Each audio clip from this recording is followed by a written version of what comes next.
Last summer, 𝗦eci announced the Helix Stadium, the successor to their highly regarded flagship multi-effects unit. For the better part of the last 3 decades, 𝗦eci has been one of the frontrunners not only in the amp modeling space, but in digital multi-effects units as well. I've made several videos about the progression of the company and specifically the pod products, which were the precursors to the Helix, so I'm not going to regurgitate that exposition, but if you'd like to explore that topic, I will leave a link to my previous video on it in this video's description. But back to the Helix Stadium announcement. This was a big event. They announced the new flagship unit and their roadmap that featured a ton of new software upgrades that are coming in the future, like their new capture technology called 𝗦eci, a direct response to their competitors like Quad Cortex and Kemper, the 𝗦ci modeling algorithm, NAM support, maybe. They're incredibly non-committal when it comes to that topic. Jury's still out on whether Helix Stadium goes there or not. And of course, a backpack. They also have a new feature called Showcase, which lets you play backing tracks and edit automatic patch changes directly on the stadium. Put a pin in that one.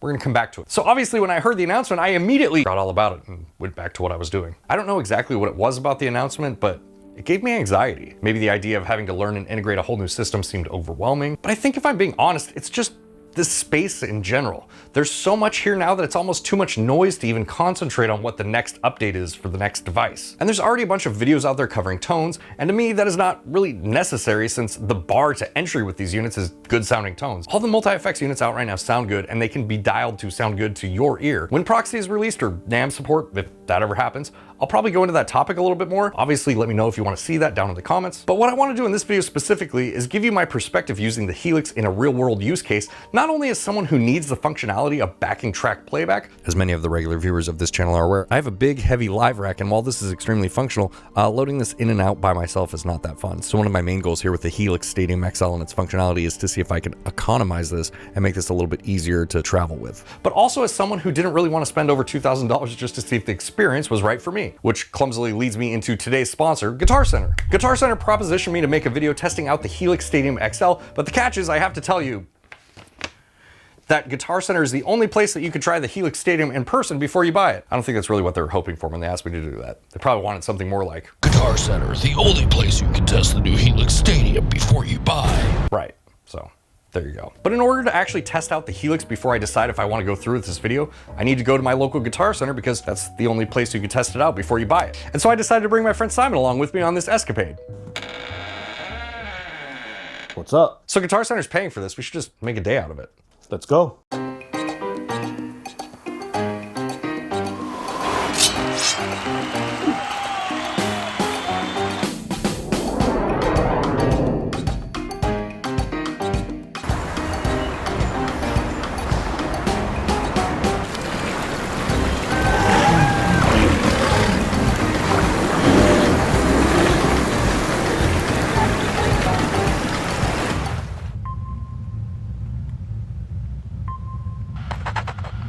Probably just could go to the Guitar Center, huh? All right, so here we are at my local Guitar Center, which is the Clackamas location just outside Portland, Oregon. I've bought many a guitar here. I'm gonna run up in here and check out the new Helix Stadium XL.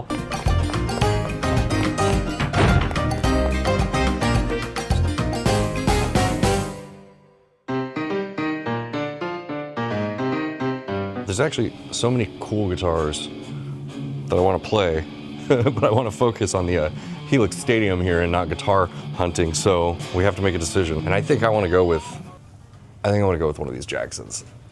Oh, good thing I have a tuner right here, huh?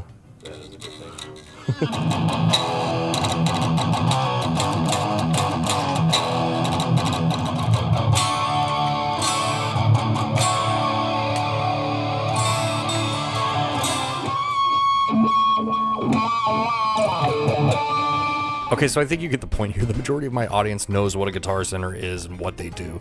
You can go into a Guitar Center and you can check out the 𝗦eci Helix Stadium XL and see for yourself, is it inspiring to you? Does it sound good to you? Do you enjoy dialing it in? It's just really convenient that you can actually go into a store and test one out for yourself and not just rely on YouTubers to tell you what to think. Yeah, it's good. It's good. I gotta get out of here before I end up taking a guitar home with me too.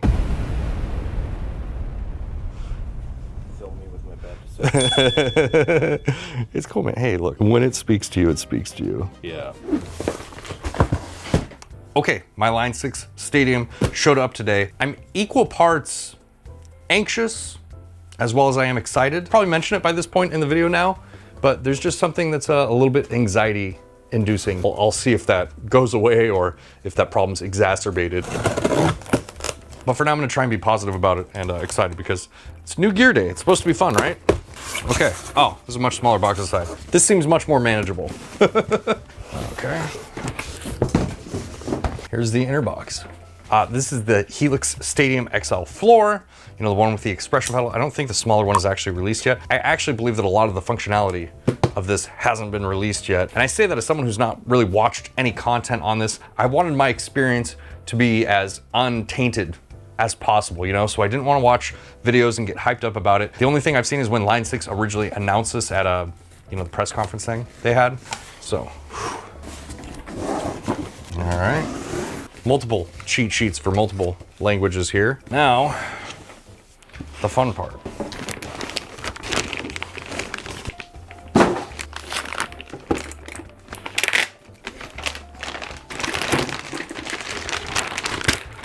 I can probably plug this in. Okay, let's watch this power up. Maybe. Oh, there it goes. This is a really long load time. Yeah.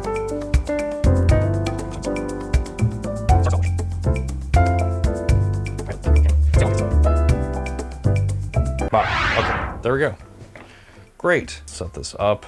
Connected to the internet. Oh great, what do we get in the new update? New features. 𝗦oci𝗰𝗶 1.2 introduces phase 1 of Yamaha Guitar Group's new 𝗦oci𝗰𝗶 TM Live automation engine. So that's the main thing I'm actually interested in with this unit and why I agreed to do this video. My hope is I can run the backing tracks that I need to out of the Helix Stadium and then maybe have a small 4-space rack with like my power amp and my wireless and other stuff in there. Hopefully that ends up working out. We'll see how this goes.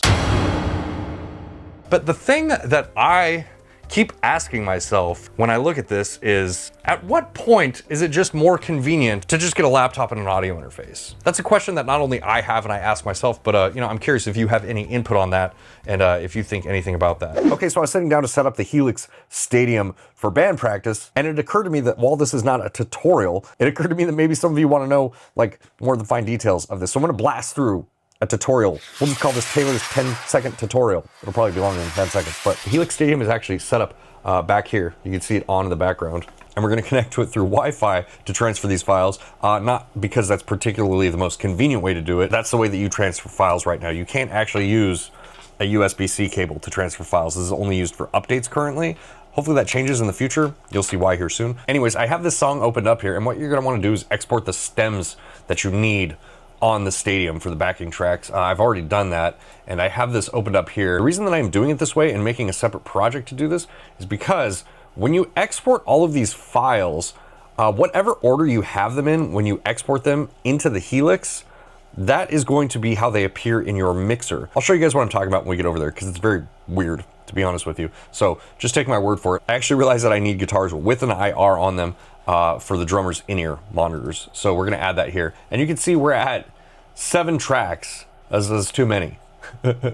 There's too many backing tracks. Like, we're not gonna be able to do that. There are only 6 routing options. So you have 6 options, and you have to keep in mind that you are routing out your own guitar in one of those options as well. So if you wanna run a stereo rig in the Stadium, for example, that's gonna take up 2 outputs, and then you'll have 4 mono outputs for whatever backing tracks, okay? Keep all that in mind. Like I said, I'm just doing it this way for organization because this part is very, very important. You need to organize your files before you get them into the Helix Stadium. It will save you a ton of hassle. So for example here, I have a song where I only have the click, guitar and bass, and then this guitar with the IR on it, but I'm going to export empty files for these missing tracks. The reason is, if I export only 4 files into the Helix, it's going to automatically take those and assume they're tracks 1 through 4 and not allow me to route them correctly. So you can see here, for example, track 2 is drums. If I export these files and I don't have this empty file in here to take that drum place, it will automatically move this guitar track up, and then that will now be coming out of wherever I have those drums routed and like whatever volume levels I have those drums set at. You know what I'm saying? Okay, let's just listen back to this to make sure everything's lined up.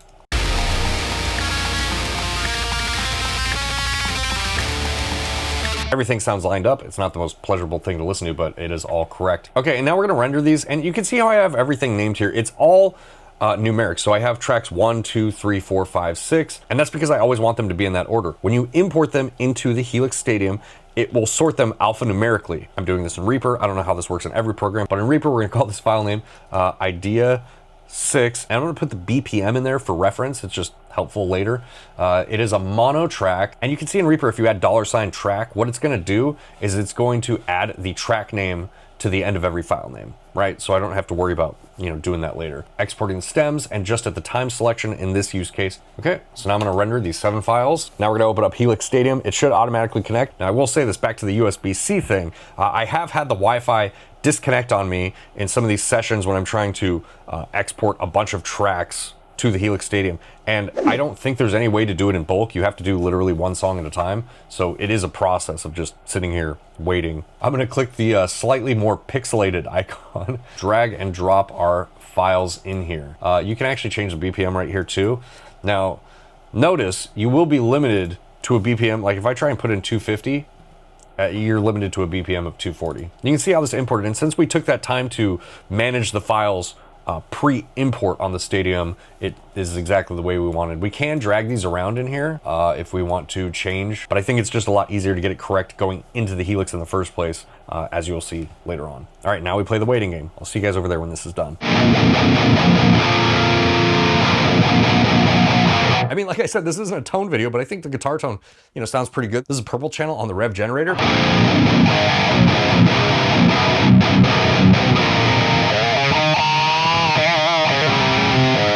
I'll probably do more tone stuff when this gets more updates. I've spent a lot of time with the Helix in the showcase trying to configure it to work for me in this situation, and now we're gonna test it for the first time. So essentially what I have going on here is I'm plugging the guitar into the Helix, like very obviously. This is my Jackson Warrior. It has an EMG 81X in the bridge and an 85X in the neck, although I spent very, very little time tone questing with the Helix Stadium so far, which I actually think is a plus. I was able to just get mostly what I wanted out of it pretty quickly.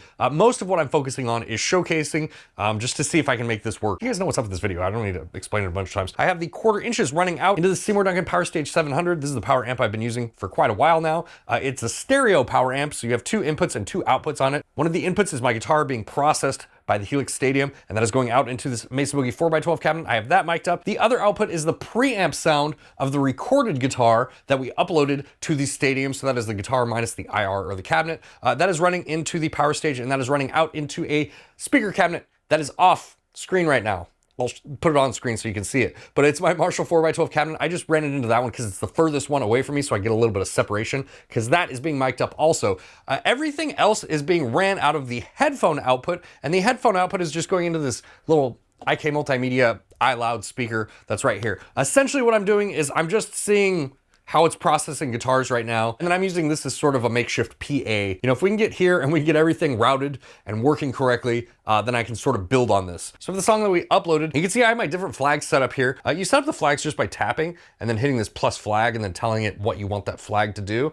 I have these flags set up here. You can see I'm just changing between snapshots, essentially. So I have a couple different sounds set up through snapshots on this preset. Snapshots are essentially save states for presets, if you're not familiar with them. But basically, this is set at 225, and you can see I have the song tempo up here at 225 as well. Our tempo maxes out at 240 BPM. So if you're playing above 240 BPM, first of all, give your drummer a hug and a glass of water. That guy deserves it. But also, you're going to have to cut that in half. That might affect the time, like you'll have to get segmentations in. Instead of being in 4/4, you'll have to be in 1/8 notes. Do you guys know what I'm talking about here? But it's important to know, like this is this is a thing. You got to do some maths here. I will put what I'm hearing through this monitor minus the click into this video, so that way, I don't have that mic'd up and it would sound weird anyway. So yeah, let's go.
So you can see the snapshot changes are working. Everything is working as it should. Now what I need to do is figure out the routing and figure out how I'm going to make this like a travel thing, because I just want to have the Helix and then a small rack with wheels on it. And then I got to figure out the other two. I'm debating in-ears.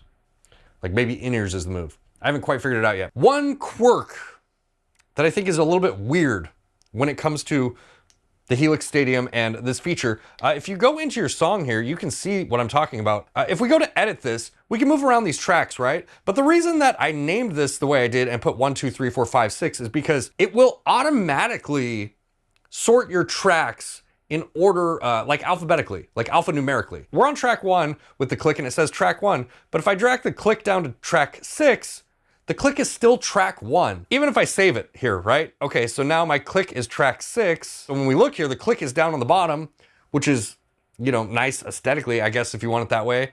But my issue with this is it doesn't change the actual mixer. So that was a little bit confusing to me at first because I thought I would have the option to organize these tracks after the fact and have that displayed in the mixer here. You know, the reason that's important is because once you have your outputs routed out to front of house or whatever, like you're stuck with those tracks being the way they are. You can't reorganize them after the fact. So you have to pay very close attention when you were uploading. So basically you have 6 outputs, right? You have your XLRs, you have your 1/4 inch outputs, and then you have your headphone outputs and left and right for all of those. So you have 6 mono outputs that you can work around with the showcase. For me, that's a big limitation going from 16 mono outputs with a backing track player to now 6. But it's not a bad thing. And the reason is because I have to really think this through and figure out what's important. I have some routing stuff to think about, so I'll explain that when we get there. Okay. So I've been using my big boy brain to figure out this problem. And I think what I'm gonna do here, well, let me just show you. So this is the rack I wanna use. It's a Gator rack. And the reason I want to use it is because, look at that, it's got a handle. Yay! So this makes it easy to load and unload. So with that being said, here is the case. It has a built-in power conditioner, so I don't need to worry about that. And then we have 4 spaces, I think. 1, 2, 3, 4, that's 4 spaces. But it is kind of deep, so I could put something in the back if I need to. And I think the way this is gonna work, I'm kind of doing it on the fly, is I'll have the Helix Stadium, which is going to be controlling all the sounds for my guitar and playing the backing tracks. So the only things I need to put in the rack are this power amp, which unfortunately is slightly bigger than 1 space. We'll see how that works when we get there. And then I was thinking the audio interface, the in-ear monitor system, and then probably the patch bay just to make things cleaner for when we play live. This just makes it easy to run in front of house. Let's get all that stuff in there and then I'll just kind of explain it.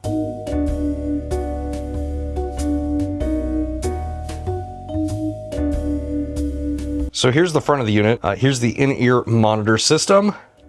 Here is the audio interface, which is essentially the mixer for the in-ears. Now, if I had more outputs on the Line 6 Helix, I could use that as the mixer, but I just decided to do it this way to have a little bit more flexibility, and I do have the space in this rack anyway, so that's why I'm doing it like that. And then this is the built-in power conditioner here. And then on the back, we have the patch bay. So this will just make it easier for front of house or anything that I need to route out of this so that you don't have to actually dig in here to plug things in. Now the fun part is just wiring everything. It's my least favorite part. Okay, now that I have all that stuff inside here, one of the big things that I need to do, since I'm taking all of the processing out of the rack and putting it onto the floor in another device, I need a bunch of leads here. You know, all the outputs for the Helix. So I have 2 XLRs and 4 1/4 inch outputs. And what I'm gonna do essentially is tie all of these cables together so it's one big thing that can stay plugged into the back of the unit, and then I can just pull this end out and plug it into the Helix when I get to band practice, or, you know, in the case of using it live on stage, whatever. Now for myself personally, I probably wouldn't even need the Helix on the floor, especially if I could program in these snapshots, but I do want to do it this way because I know a lot of people do. I mean, that's the way it's designed to use. You know, it's designed to be used on the floor as a pedal. So that's why I'm doing it this way. I don't necessarily need something this long, but, you know, when in Rome, I have all of these cables bound together and labeled here, which, pro tip, if you're doing anything like this, get a label maker and make your life a lot easier for organizing things. But I have everything labeled so I know how to hook it up every single time, you know, so I'm not guessing what input to put to what output and all that. Now I actually just need to go into the Helix and figure out how I have everything routed so I know where to plug these cables into the rack. So for example, the click is going to have to go to the audio interface so I can send it out to the in-ears. The output for the guitar that I'm playing is going to have to go to the power amp, etc., etc. So another thing that I would do, and I do, I just said do, but I write everything down. while I'm routing it. And one question you might be asking yourself, and I've been constantly asking myself through this process, is how is this easier than just using a laptop?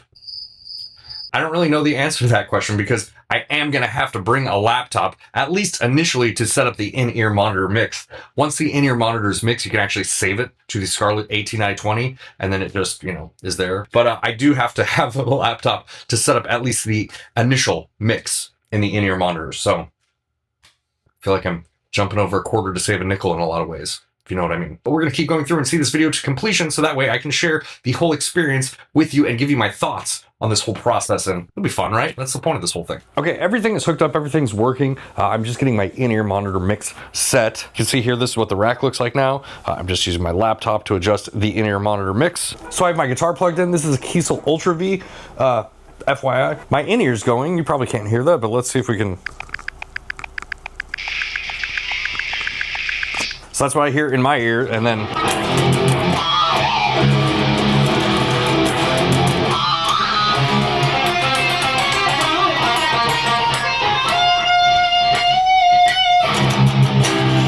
so the snapshots are working. They're changing the guitar sounds here. I am powering my 4x12 cabinet over here with the rig. Now there is one limitation I came across in this case, and let me show you how I fixed this, more or less. So basically we have 6 mono in and outs. You see I'm running the click out, and that's panned all the way left, so that's output 1. And then I'm running track 7, which is the backup guitar with an IR on it, out, and that is panned all the way to the right. That's for the drummer's in-ears. And then if we go here, the next is the 1/4 inch, and I have my signal chain running out left, and then the other guitar that I'm running into another cabinet on stage running out right. So that's the rhythm guitar with no cabinet or impulse response on it. And then out of the XLRs, I'm running the bass all the way left and the synth all the way right. So that's how I'm using these 6 outputs, and then it occurred to me, I can't hear my guitar in my in-ear monitors, which, isn't a huge deal, but I would like to. So what I went in here and did is in my signal chain, I just branched off of the end of it, threw a cabinet impulse response in, and then ran that out of the headphone output, and then made sure that my main signal chain, the one without the cabinet input, the one that I'm running into a real cab,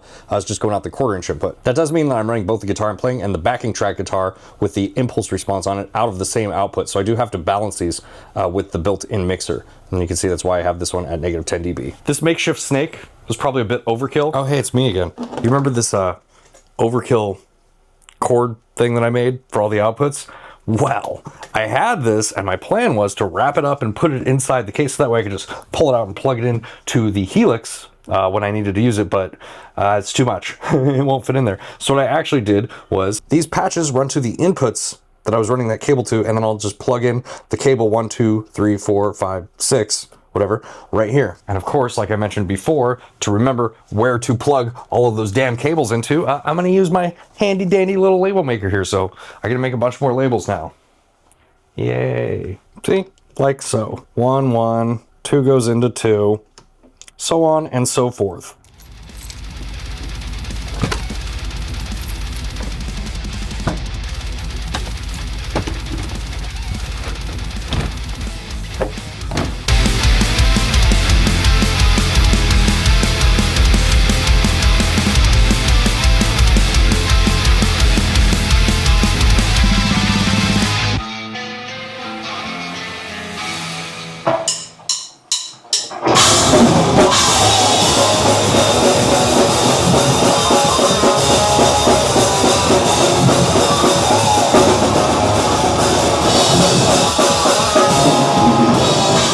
Be a sick rig just for practicing. You know those little in-ear module things, just like the little cheap ones? Yeah. If you ran 2 of those out of the headphone outputs on this, you just ran your in-ears directly out of the unit itself, and then that's all you'd bring is like that and your guitar, and then, this is like a live thing.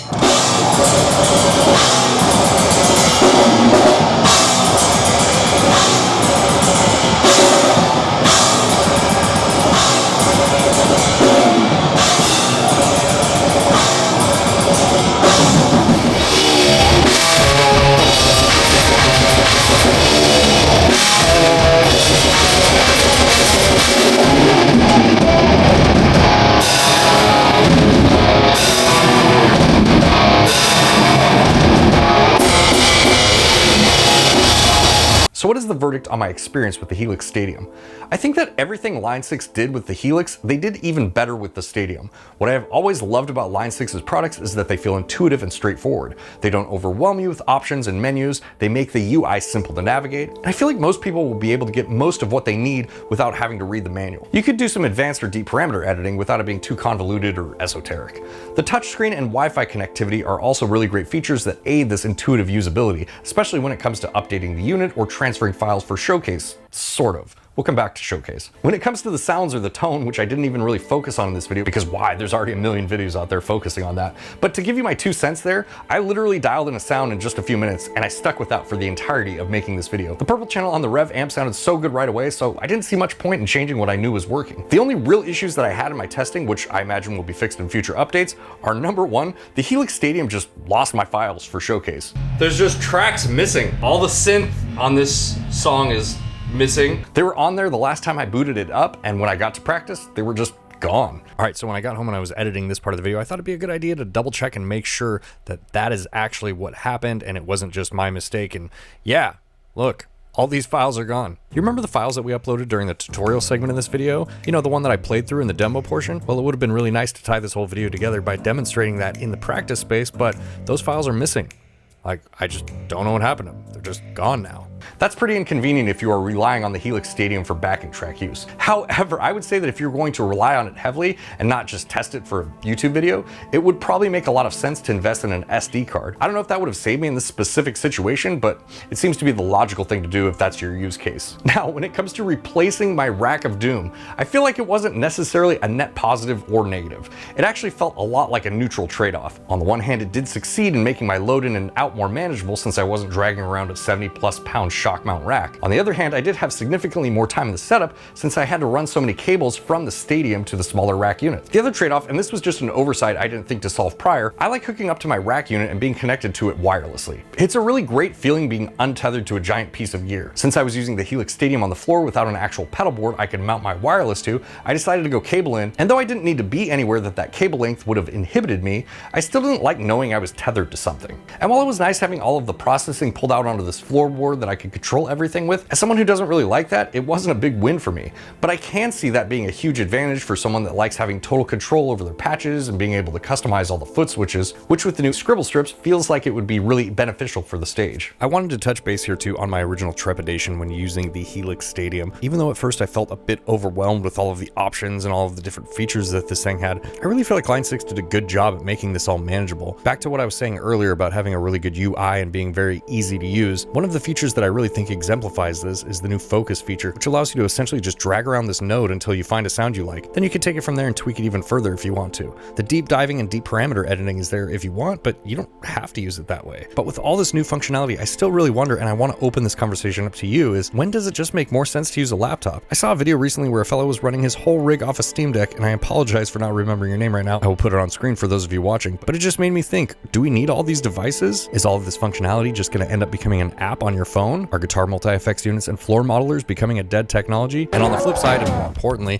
how long until someone gets this to run Doom? So when it comes to my overall experience with the Helix Stadium XL, I would say it's positive. I already liked what the Helix did, and this does feel like a more modernized version of the Helix that didn't throw the baby out with the bathwater, so to speak. And I'm really looking forward to using it more in the future. Word of advice though, if you're planning on lugging it around like I did, buy the backpack or some other carrying case, because mine already has road rash from sliding around in the trunk of my car unprotected, so you know, don't do that. Of course, I'm just a YouTuber, so take everything I say at face value and test one out for yourself at your local Guitar Center, or if you are already sold on it and you use the link in the description, it greatly helps out this channel at no additional cost to you, so thank you for that. All right, thank you to Guitar Center for making this possible, but more importantly, thank you guys for being here. If you like it, do the things that YouTube wants you to do. If you really like what I do here, you can join me and these delightful metalheads over on Patreon, where you get behind the scenes access, and I will see you guys in the next video. Bye.